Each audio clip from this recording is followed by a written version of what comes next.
Hello बच्चों, कैसे हैं आप सभी।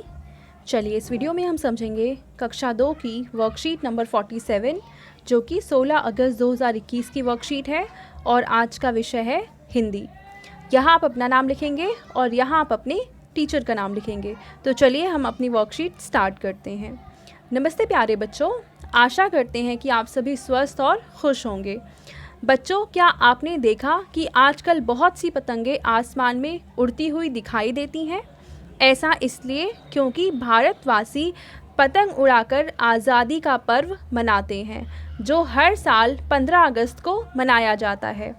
वर्ष 1947 में इस दिन हमारा देश भारत अंग्रेज़ों की गुलामी से आज़ाद हुआ था। हमारा देश विभिन्नताओं का देश है।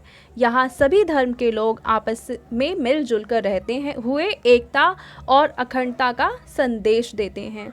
सभी देशवासी हमारे राष्ट्रीय ध्वज तिरंगे का सम्मान करते हैं। तो यहाँ पे देखिए पहला प्रश्न दे रखा है कि आइए बच्चों, आज हम अपने देश भारत के बारे में कुछ रोचक बातें जानते हैं। बच्चों, क्या आप जानते हैं कि हमारा देश भारत ही ऐसा देश है जहाँ सभी धर्म के लोग मिलजुल कर रहते हैं।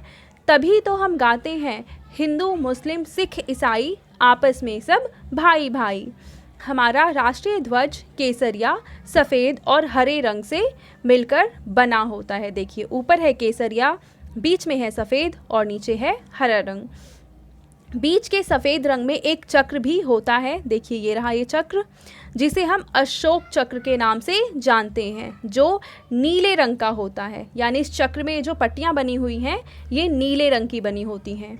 हमें हमेशा अपने राष्ट्रीय ध्वज का सम्मान करना चाहिए क्योंकि यह हमारे देश की पहचान है। ये जो हमारा तिरंगा झंडा है ये हमारे देश की पहचान है और इसलिए हमें इसका बहुत ज़्यादा सम्मान करना चाहिए। ठीक है, अब देखिए यहाँ पे हमें दूसरा प्रश्न दे रखा है कि बच्चों, अब आप तिरंगे का मतलब जान गए हैं। तो चलिए अब जल्दी से बताइए कि आपको इनमें इसके बारे में जानकर कैसा लगा।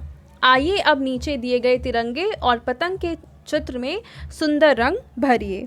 तो आप जानते ही हैं कि तिरंगा कैसे होता है। ऊपर केसरिया रंग भरेंगे, बीच में सफ़ेद रंग और सबसे नीचे आप कौन सा रंग भरेंगे? तो सबसे नीचे आप भरेंगे हरा रंग। ठीक है, और सेम ऐसे इस पतंग में आप जैसा चाहें, इसको जितना सुंदर बनाना चाहें उस तरीके से आप इसमें रंग भर सकते हैं। ठीक है, अब हमारी यहाँ पे लास्ट वाली जो एक्टिविटी है वो है आओ बातचीत करें। प्यारे बच्चों, साथ दिए गए चित्र को ध्यान से देखिए। ये एक चित्र है।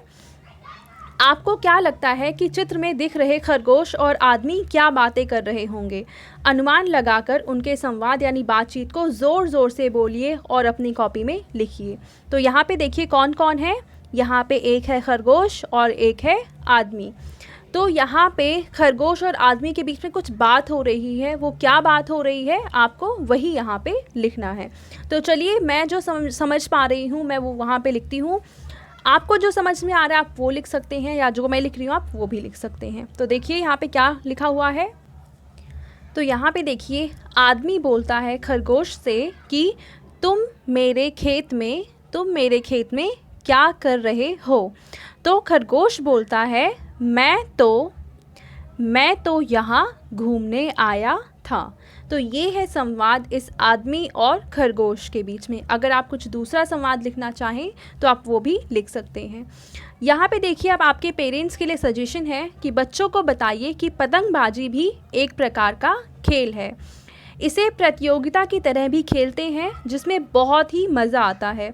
बच्चों को यह भी समझाइए कि यह खेल तो बहुत ही सावधानी से खेलना चाहिए। क्या क्या सावधानियाँ रखनी चाहिए? जैसे मांझे से आपका हाथ कट सकता है तो वहाँ सावधानी रखनी है। दूसरी चीज़, आप कहीं बहुत ज़्यादा ऊंचाई पे या डेंजरस प्लेस पे खड़े होकर पतंग ना उड़ाएं। तो इस तरह की चीज़ें आप अपने बच्चों को समझाएंगे। एंड आई होप ये वर्कशीट आपको बहुत ही ज़्यादा मज़ेदार लगी होगी और अच्छे से भी समझ में आ गई होगी। Thank you.